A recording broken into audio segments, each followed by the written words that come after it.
the second episode, we get a glimpse of what the world looks like outside the park. You sent out for the entertainment. With a character like Delos, you learn as much about them from the environments they choose as you do as with the character themselves. This a retirement party? We knew we had to convey in shorthand who this person was. More like a coronation, but not mine. He's a self-made man. The accent suggests he's not from a place that has palm trees, and yet here he is on a palm-lined estate somewhere. You see him in all of his decadent power, still struggling with his own problems. If you're playing a wealthy person, when you're surrounded by all that, you know, you can imagine, but you can't really, because they don't see it that way. It has little meaning for them.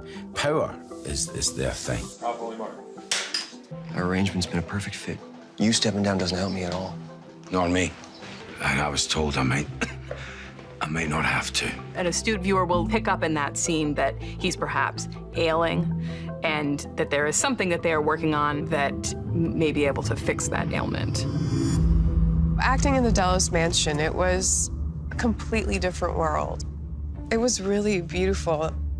It was very strange. It was like being on another show. I think the first time I was actually in a modern set in a new dress, but yet still playing the same essence of Dolores. Even though you're in a different place, how does that new world inform us about the character's story? Jonah and Howard Cummings and myself spent a lot of time talking about the type of wealth that James Delos would have accrued over his time. And after a lot of searching up and down the coast of California, we found this beautiful property in Malibu. There was 7 acres of rose gardens, an indoor pool and an outdoor pool, but we also found a family home that was warm and had a subtle opulence to it.